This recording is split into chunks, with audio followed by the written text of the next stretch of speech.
Juan el Bautista es el primo del Señor Jesús, ya que tanto Elizabeth como María son primas, y él es el primo mayor del Señor Jesús. Fíjate el nacimiento asombroso que tiene Juan el Bautista. Pero no solamente es asombroso por su nacimiento, sino también por su ministerio que él desarrolló en Israel. Juan el Bautista no solamente vestía pelo de camello, vivía en el desierto, comía langostas silvestres, se alimentaba también con miel silvestre. No solamente era asombrosa su estadía en el desierto, sino que además, fíjate, él fue llamado por el Señor para ser profeta en ese tiempo. Y si tú vas a la historia del pueblo de Israel, vas a ver que el último profeta fue Malaquías. 400 años después no se levantó ningún profeta en Israel hasta Juan el Bautista. 400 años de silencio, y en ese tiempo después de esos 400 años Dios levantó un profeta llamado Juan el Bautista. Y tuvo un ministerio asombroso a tal punto que él predicaba, fíjate, él predicaba el arrepentimiento de pecados en Israel. Predicaba a todos, al pueblo, a la clase política, a los religiosos, a todos les predicaba el arrepentimiento de pecados. Y muchos, al escuchar el mensaje de Juan el Bautista, se acercaban en señal de arrepentimiento, y él los bautizaba en el río Jordán. Fíjate lo asombroso del ministerio. Pero no solamente su nacimiento fue asombroso, no solamente su ministerio fue asombroso, sino que además él tuvo un testimonio o dos testimonios muy asombrosos. Número uno, él bautizó al Señor Jesús. Él bautizó al Señor Jesús. En un tiempo inicial, el Señor Jesús fue parte de los discípulos de Juan el Bautista. Ahora, lógicamente te preguntarás, ¿y cómo lo bautizó? ¿Acaso Jesús se arrepintió de sus pecados? No. Cuando Juan lo bautiza, o cuando Juan ve al Señor Jesús, le dice: tú no tienes necesidad de ser bautizado. Y el Señor le dice: bautízame porque quiero cumplir toda la ley de Dios y la ley de los hombres. Y ahí recién, fíjate, es bautizado el Señor Jesús. Y conocen la historia bíblica, ¿no? En esos momentos Dios el Padre se manifiesta, los cielos se abren, aparece el Espíritu Santo en forma de paloma, y se escucha una voz del cielo que dice: este es mi Hijo amado, en el cual tengo contentamiento, o mi alma se contenta. Fíjate el testimonio de Juan al bautizar a Jesús. Pero un segundo testimonio que hace de él también una vida asombrosa es que él fue el primero en decir de Jesús: Él es el Cordero de Dios que quita el pecado del mundo. El primero en señalar que el Mesías era Jesús. Fue el primero en declararlo. Indudablemente que cuando uno estudia la vida de Juan el Bautista, llega a la conclusión de que éste llevó una vida asombrosa. Su nacimiento, su ministerio, sus testimonios. Pero escucha bien, pero aún así, llevando una vida asombrosa, Juan el Bautista aún así experimentó las dudas y el pesimismo ante Dios. Fíjate, una vida asombrosa, tremendo Juan el Bautista, pero aún así tuvo dudas y cayó en el pesimismo frente a Dios. Y eso nos revela, hermanos, por favor, que todos podemos caer en las dudas y en el pesimismo, ¿o no? ¿Podemos caer o no? ¿Podemos experimentar o no? Como es el caso de Juan el Bautista. Yo en esta mañana quiero resaltar tres aspectos muy importantes en la experiencia que tiene Juan el Bautista. y cómo duda, cómo entra un pesimismo delante de Dios y es más, teniendo fe. Quiero rápidamente tocar 3 aspectos que resalto en la vida de este hombre que llevó una vida asombrosa. Número 1, por favor, ¿qué nos enseña la palabra? ¿Qué nos enseña la palabra? Que las pruebas y las aflicciones nos pueden llevar a las dudas y al pesimismo en cuanto a Dios. Nota cuán importantes son las pruebas, cuán importantes son las aflicciones en la vida del cristiano, del creyente, porque nos pueden llevar a las dudas, nos pueden llevar al pesimismo delante de Dios. Y esto lo digo por 2 razones. Primera razón, porque todavía nosotros tenemos una naturaleza que se inclina a lo bueno y a lo malo. Y al inclinarse a lo malo, en ese lado malo que todavía tenemos aún como cristianos, ¿no? Podemos caer en el pesimismo, podemos caer en las dudas, podemos caer en el temor, como parte de nuestra naturaleza humana. La Biblia nos muestra hombres de fe que dudaron, hombres de fe que cayeron en el pesimismo. Y para citar te doy 3 ejemplos de los 3 patriarcas de la fe. Ahí está Abraham, ahí está Isaac, ahí está Jacob, que frente a las pruebas o dificultades que vivieron en su tiempo, cayeron en él delante de Dios. 3 patriarcas de la fe, 3 hombres de fe. Fíjate, cayeron en ello. ¿Por qué? Porque todos tenemos todavía una naturaleza humana. Pero en segundo lugar, yendo al texto, las pruebas y las aflicciones de la vida nos pueden llevar a las dudas y al pesimismo en cuanto a Dios. Fíjate cuán importante es revisar nuestras vidas en estos momentos, donde hay tanta injusticia, tanta maldad, tanta miseria, tanta escasez, tanta confusión, y ver si esto genera pruebas, aflicciones, porque nos pueden llevar a las dudas y al pesimismo en cuanto a Dios. Esa era la situación que vive Juan el Bautista en el texto que leyó muy bien Marlene. Fíjate en el verso 2, dice que al oír Juan en la cárcel los hechos de Cristo, le envió 2 de sus discípulos. ¿Dónde estaba Juan el Bautista? ¿Dónde estaba? En la cárcel. Ahora, ¿por qué estaba en la cárcel? Si tú analizas el contexto histórico de la experiencia que vive Juan, él estaba en la cárcel. No porque delinquió, no porque hizo algo malo, no. Él predicaba el arrepentimiento, él llamaba al arrepentimiento, él bautizaba en arrepentimiento en el río Jordán. Pastor, ¿y eso qué tiene que ver con la cárcel? Marcos capítulo 6, mira lo que dice San Marcos capítulo 6, verso 18.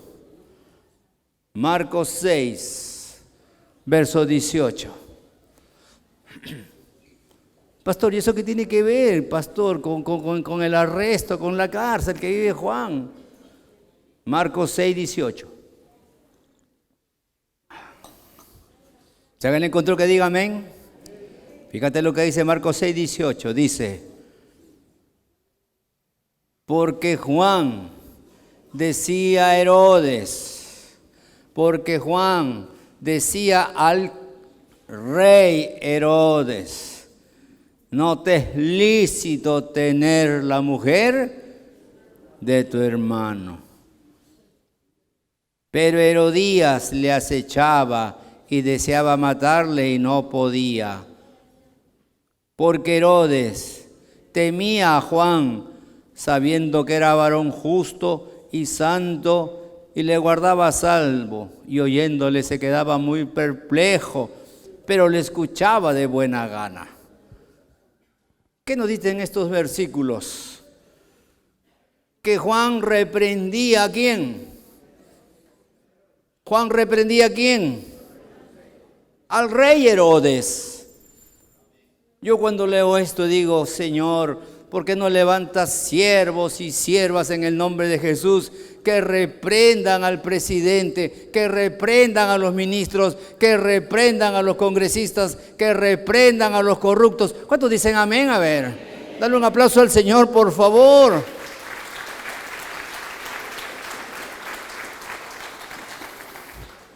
Que reprendan a todos, no a alguien en especial, no, a todos, a la izquierda. ¿Cuántos dicen amén? A la derecha, ¿cuántos dicen amén? A los que están en el centro, ¿cuántos dicen amén? Dale un aplauso al Señor, a todos.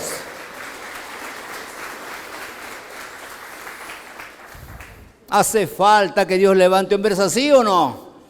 ¿Hombres así o no? Que no se casen con nadie, que no le tengan temor a nadie, que hablen con la verdad, que al pecado le digan pecado, a la corrupción le digan corrupción, al corrupto le digan corrupto. Eso hacía Juan, eso hacía Juan. Y lo que es peor, al rey Herodes, ahí está la palabra, lo reprendía y le decía, no te es lícito. Fíjate, tener a Herodías por mujer. ¿Por qué le decía eso? Porque Herodías era esposa de su hermano.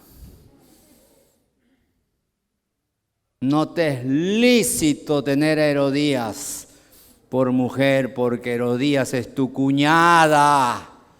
Casi digo desgraciado. Fíjate, hasta en eso se metía Juan el Bautista. ¿Cuántos dicen gloria a Dios? Y por eso Herodías amaba o odiaba a Juan el Bautista. Y por eso Herodes amaba o odiaba a Juan el Bautista. Le impactaba el mensaje. Está la palabra. Este dice la verdad. Este es un hombre de verdad. Le impactaba el mensaje. Y la gente, ¿qué decían las encuestas de Juan el Bautista? ¿Lo apoyaban o no lo apoyaban? ¿Qué decían las encuestas? ¿Qué decía el pueblo? Lee el pasaje. 99.9 estaba a favor de Juan el Bautista. ¿Qué 75? ¿Qué 60? 99.9 amaba a Juan el Bautista. Y por eso el rey Herodes no podía matarlo. Pero sí podía meterlo a la cárcel. Y en la cárcel, tú sabes. Perdón, imagínate lo que pasa en la cárcel. Su vida corría peligro.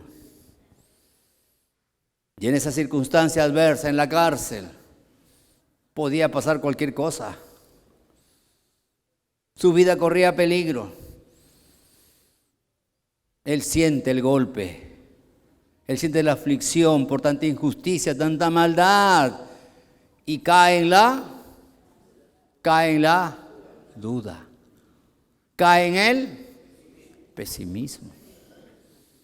Y por eso envía 2 mensajeros para preguntarle al Señor, ¿eres tú el Mesías? ¿Eres tú Dios o no eres Dios? Las pruebas y las aflicciones de la vida nos pueden llevar a todos a las dudas, al pesimismo en cuanto a Dios. Nadie está libre. Cuando la enfermedad continúa, Cuando la enfermedad persiste. Cuando la situación económico-laboral no mejora, y hay escasez. Cuando los problemas en la casa, con el esposo, con la esposa, con los hijos. ¡Wow! ¡Qué tema! Los hijos. Cada vez se complican más. Todos estos problemas, aflicciones, nos pueden llevar a las dudas y a las aflicciones, al pesimismo. Y lo que es peor, esas dudas y ese pesimismo nos pueden alejar de Dios. Yo conozco casos de personas que vivieron situaciones muy duras en el trabajo, en el hogar, en la economía, y al final terminaron apartándose del Señor, renegando de Dios, echándole la culpa a Dios porque no me solucionó mi problema, porque no arregló mi situación. Se fueron alejando de Dios. Hay un caso típico en la Biblia. Lea Job. Y acá enfermo, una sarna perniciosa, de la punta de la cabeza a la punta de los pies no sana. No tomen a mal lo que voy a decir. Y la primera persona que fustiga, que critica a Job, ¿quién fue? Su esposa. No lo tomen a mal, he dicho. Ahí está tu Dios. Para eso vas a la iglesia Alianza del Agustino. Ahí está tu Dios.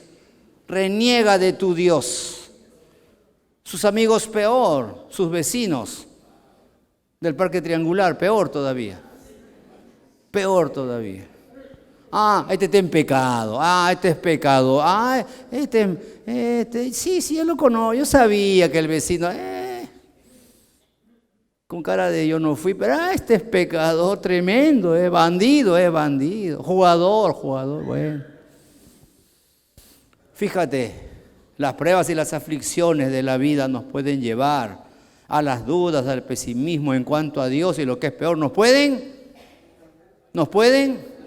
alejar de Dios. ¿Conoces casos así?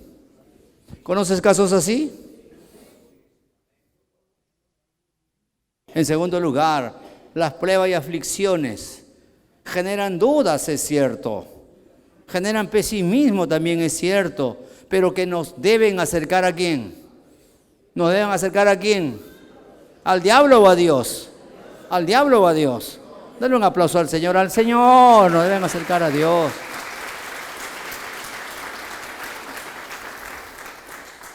Gracias, Pastor Daniela. Modúleme. Estoy un poquito afectado. Ya cuando uno llega a una edad, ya todo te pasa, hermano. Oren por el verano, hermano. Pero después mucho calor, después mucho frío, todo. Bueno, ya, las pruebas y aflicciones que generan dudas y pesimismo nos deben acercar a Dios, como Juan el Bautista. ¿Qué hizo Juan el Bautista? ¿Se alejó de Dios o se acercó a Dios? Se acercó a Dios. ¿Mandó cuántos mensajeros? 2 mensajeros. Y mira la pregunta que le hace al Señor. Versículo 3. Mira la pregunta que le hacen al Señor. ¿Eres tú aquel que había de venir o esperaremos a otro? ¿Eres tú el que había de venir o esperaremos a otro? A otro Mesías, a otro Dios. En otras palabras, lo que le dicen es, ¿eres tú Dios o no eres Dios? Ahora, a mí me impacta la pregunta, ¿por qué? Porque Juan el Bautista no manda a los mensajeros a decirle, ¿por qué estoy en la cárcel? ¿Por qué estoy sufriendo? ¿Dónde está Dios? ¿Hasta cuándo me pasará esto? ¿Por qué tanta injusticia? ¿Por qué tanta maldad? ¿Por qué los pobres sufren? No le pregunta eso. ¿Qué le pregunta? ¿Eres tú aquel que había de venir? ¿O esperamos a otro? ¿Eres tú el Mesías? ¿O no? Ahora, ¿por qué le pregunta eso? ¿Por qué no habla de su problema? ¿O por qué su problema mayor es, ¿eres tú Dios o no eres Dios? ¿Por qué? Escucha bien. Para Juan el Bautista era más importante hablar de Dios que de sus problemas. ¿Por qué? Porque él quería saber, él quería que le confirme en medio de las dudas y el pesimismo por la aflicción que vive en la cárcel. Él quería saber si era Dios o no era Dios. ¿Por qué? Porque si Cristo es Dios, todo está en sus manos. Si Cristo es Dios, Él puede sacarlo de ese problema. Y si Cristo es Dios, aún pasando por ese problema, o aún pasando por lo peor, ¿Cristo tiene lo mejor o no? ¿Cristo tiene lo mejor o no? Dale un aplauso al Señor.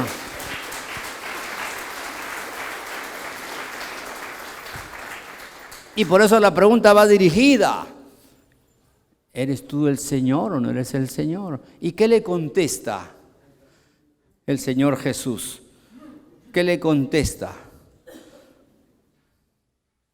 Y respondiendo le dijo, capítulo 7, versos 20 y 22. Lucas capítulo 7, versos 20 y 22. ¿Qué le contesta en tercer lugar el Señor Jesús? Lucas 7, 20 y 22.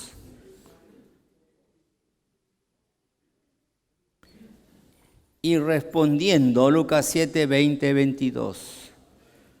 Cuando pues los hombres vinieron a él, dijeron, Juan el Bautista nos ha enviado a ti para preguntarte, ¿eres tú el que había de venir o esperaremos a otro? Ahí está la pregunta. Pasaje paralelo, sinóptico. Mateo escribe el pasaje, Lucas también, pero mira lo que añade Lucas. Versículo 21. En esa misma hora, no se tardó Jesucristo en demostrar que es Dios. En ese mismo momento, dice la palabra, en ese mismo momento, sanó a muchos enfermos, a muchos que sufrían de plagas, de espíritus malos, a muchos ciegos les dio la vista. ¿Hizo milagros o no? ¿Demostró que es Dios o no? Dale un aplauso al Señor, le demostró.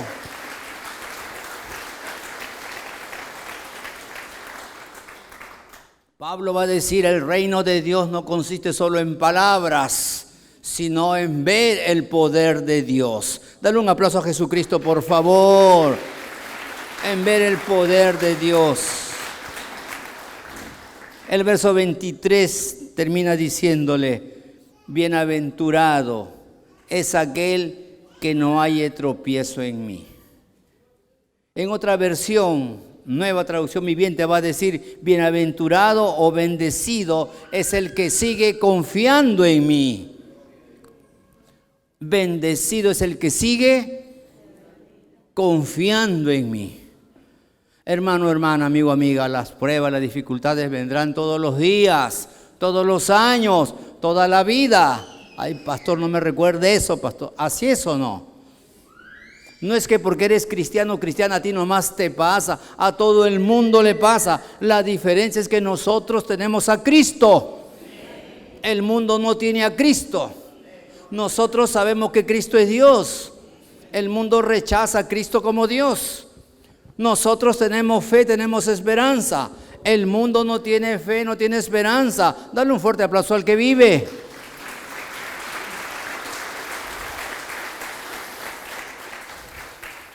Romanos 10:11. Wow, Romanos 10:11. Subráyalo. 10:11. ¿Qué dice la palabra?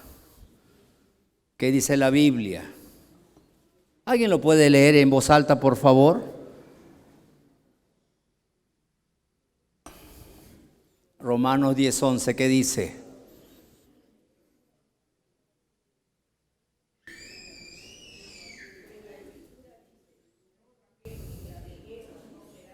Ven acá, hermana, ven acá, por favor, ven acá, hermanita. Una jovencita va a pasar aquí adelante, hermano. ¿Por qué se ríen, ah? ¿Cómo es? ¿Chibolita? Y me da B, cariñosa todavía. ¿Qué edad tienes, hermana? 75. 75, hermano. Al lado de Abraham es una bebé de pecho, ya. A ver, Romanos 10:11.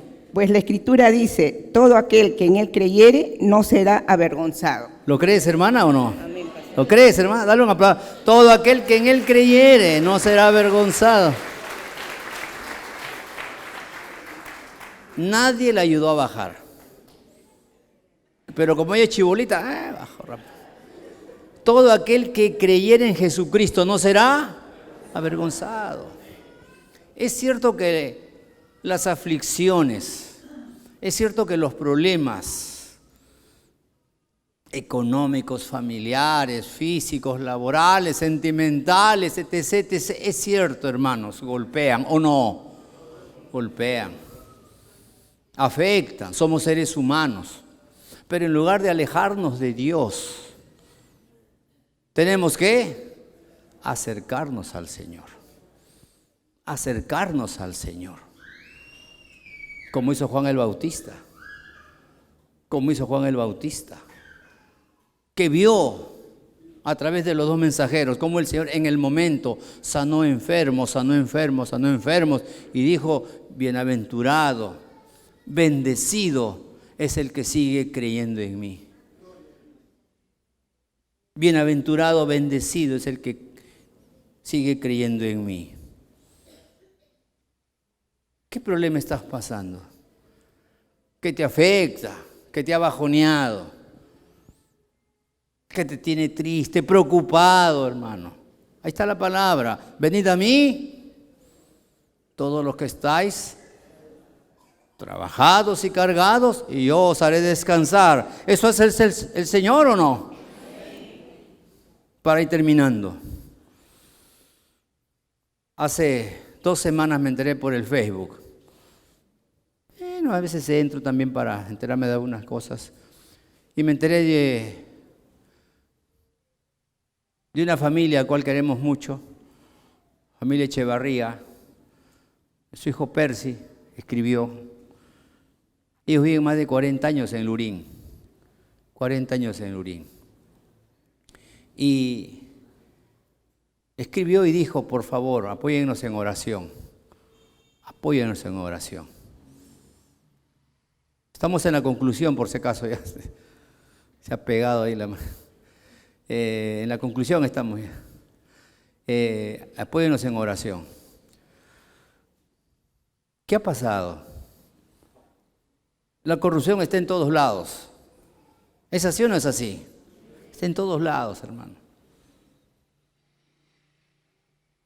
Un traficante de terrenos, fíjate, el año pasado, se coludió con la notaría, se coludió o transó o hizo un arreglo por lo bajo con los registros públicos y compró a precio ganga la casa de ellos, 1.200 metros cuadrados.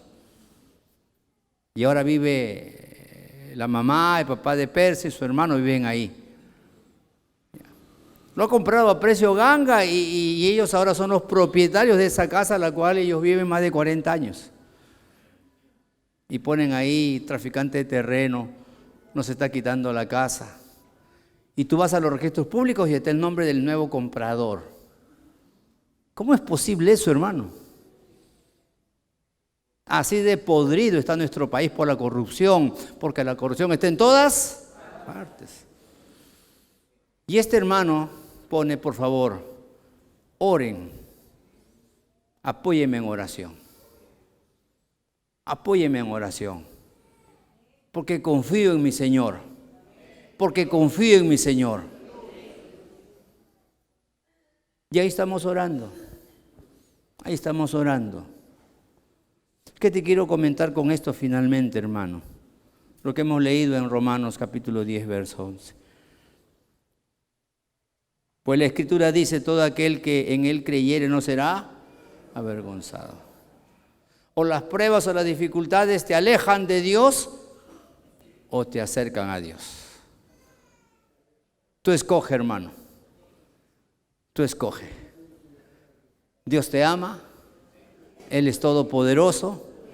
Para Él no hay nada imposible.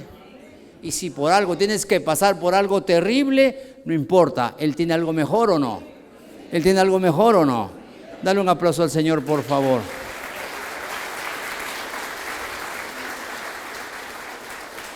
Oramos. Oramos. ¿Y ahí dónde estás?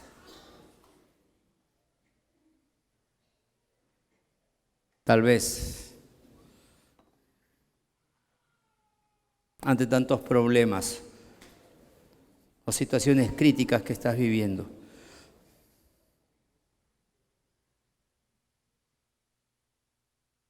en tu corazón ha ido ganando terreno las dudas, el pesimismo, porque ves que el tiempo pasa y las cosas no cambian.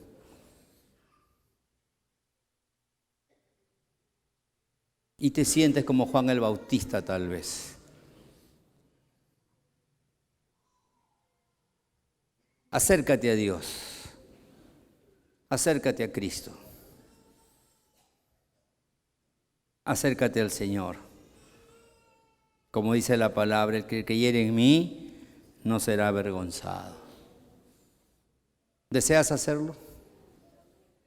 ¿Deseas hacerlo? Ponte en pie. Queremos orar por ti, hermano, hermana, amigo, amiga que nos visita.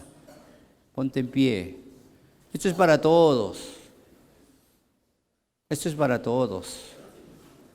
Si ese es tu deseo, ponte en pie, por favor. Yo también estoy puesto en pie, porque nadie está libre de una situación adversa o difícil. Económica, familiar, física o aún laboral. Las dudas comienzan a ganar terreno en nuestra mente. El pesimismo comienza a ganar terreno en nuestro corazón.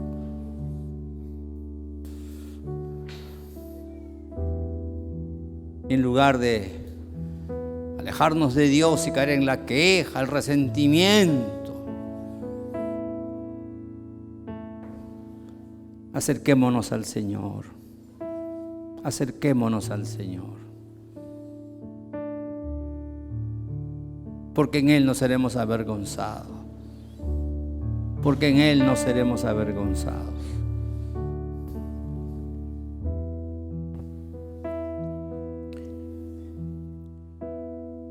Padre, muchas gracias por tu palabra. Gracias por tu presencia en medio de tu pueblo. Y gracias, Señor, porque tú sabes librar a tus hijos, a tu iglesia.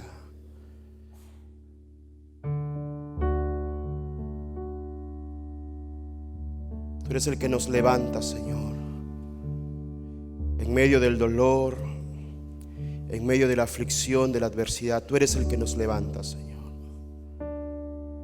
Que nuestra mirada, Señor, siga puesta en ti. Que nuestra fe, Señor, siga puesta en ti, Padre. Y en toda nuestra manera de vivir, Señor, podamos glorificarte. Sabiendo, Señor, que estas tribulaciones, estas aflicciones, Padre, le estamos pasando todos tus hijos. Y es necesario, Padre, porque el camino a la cruz no evade la aflicción, no evade el dolor, el sufrimiento. El camino a la cruz también lleva sufrimiento, aflicción. Pero gracias, Señor, porque tú nos has prometido estar con nosotros hasta el fin. Gracias, Señor, porque tu presencia, Padre, está en nosotros. Tu palabra, Señor, es nuestro consuelo. Tu victoria, Señor, es nuestra victoria, Padre. Oh, Señor, bendito seas tú. Te alabamos en esta mañana, oh Dios, en Cristo Jesús. Amén.